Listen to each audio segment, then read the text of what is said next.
Hello, everybody. It's me, Pamela Paul. I'm running for the state representative here in Florissant in district number 68.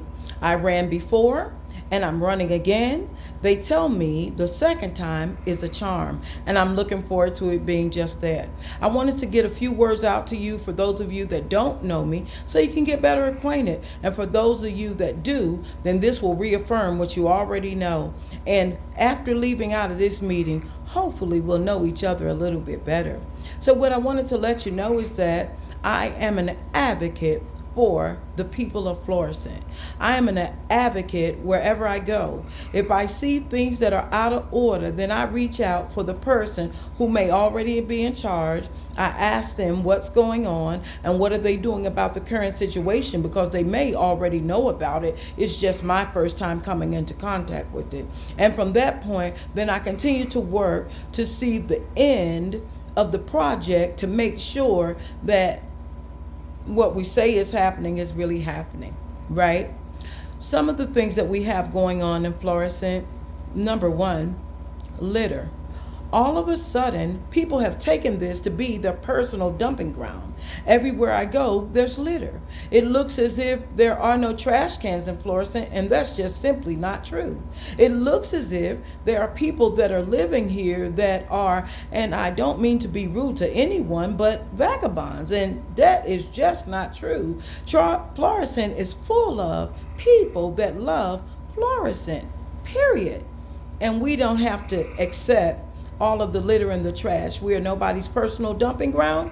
And for those that are just throwing out things willy-nilly on our streets, we want it to stop, and we're going to do something about it. I have a plan that has already been laid on the table, and it is already prepared, so that when I win this position, I'm going to put it out immediately so that we can start to take our streets back and beautify them all again, right? Not only that, there are other things that are happening within our cities. When we think about the fact that we have people that are in our cities that have moved here, and it seems that they have migrated, that have mental health challenges, what do? Do we look at them and say we're going to kick them out of our city? I don't think so. The fact that they're here means they felt like there was some help in this place, or maybe some of them were already from here, so they know about the beauty of Florissant. What I know is that we already have systems in place right here in Florissant. We already have organizations right here in Florissant that deal with mental health, and we have the people in Florissant that want to make a difference and support those that are having these mental health challenges. I talk to people wherever I go, and I ask random questions. And I don't do this just when I'm on camera, but even when there's no camera following me, I advocate for people. That's what I do. That is a big part of who I am, right? And what we're finding is that some of these people are veterans. Some of the people are people that have been through a hard time due to COVID. Some of the people are people that have just had life's vicissitudes hit them hard. And some of life's challenges have just caused them to take a pause and take a few steps back.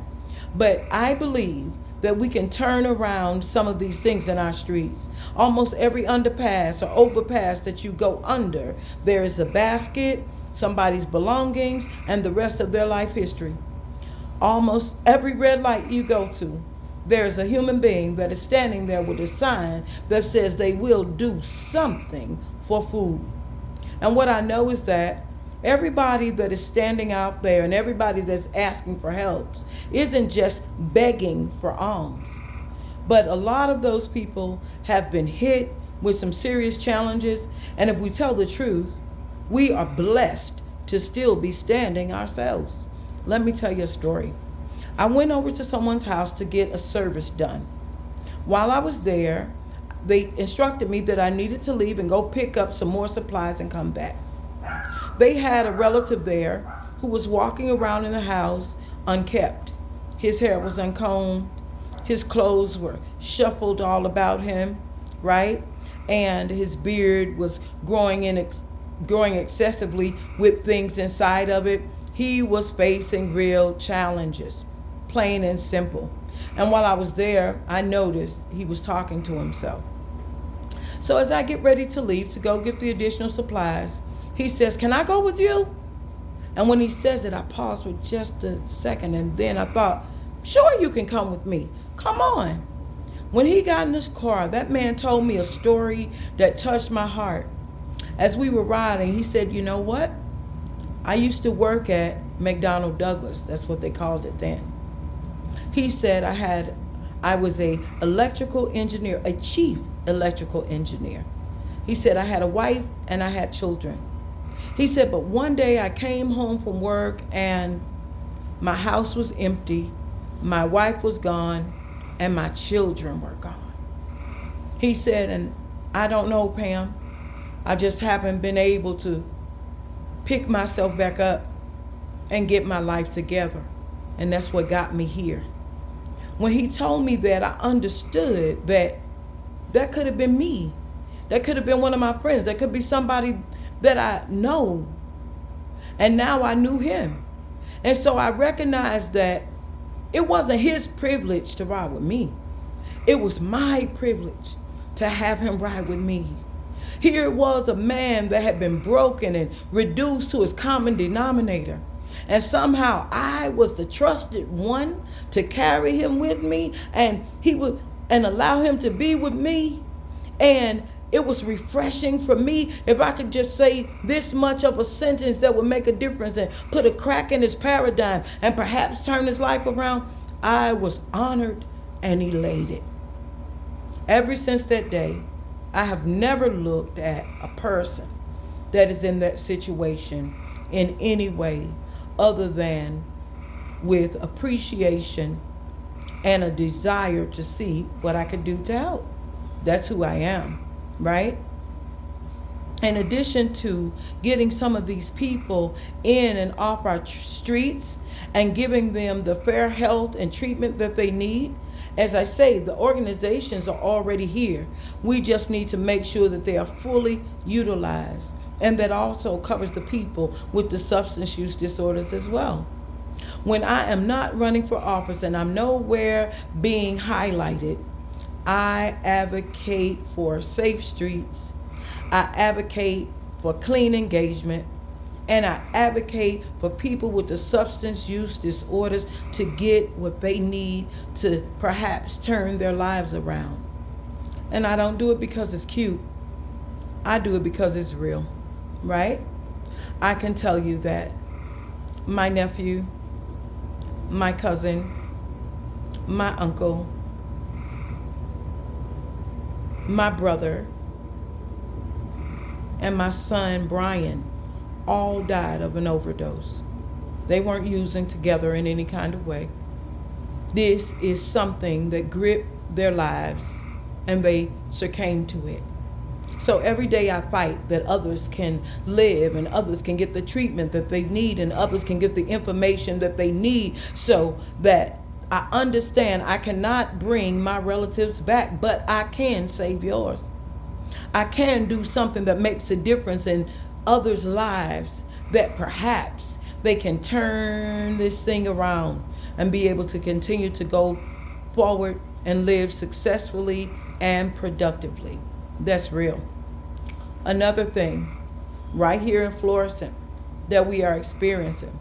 We know we have Old Jamestown Mall. There are plans that have been projected and all these kinds of things. And the more that I talk to the community, people say, and I agree, what we need is not another extreme shopping experience. There are enough of those.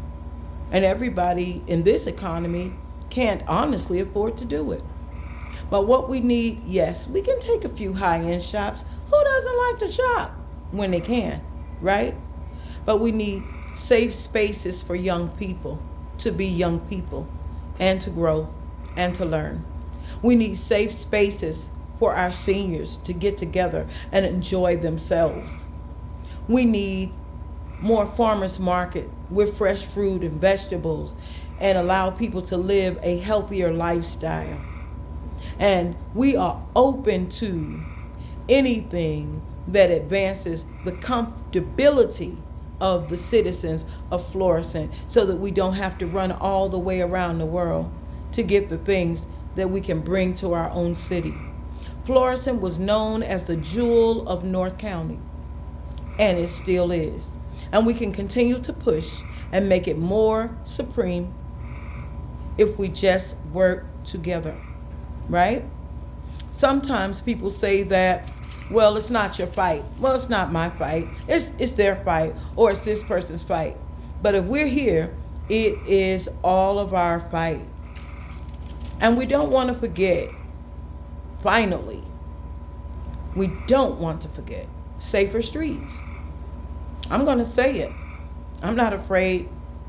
What do I have to lose?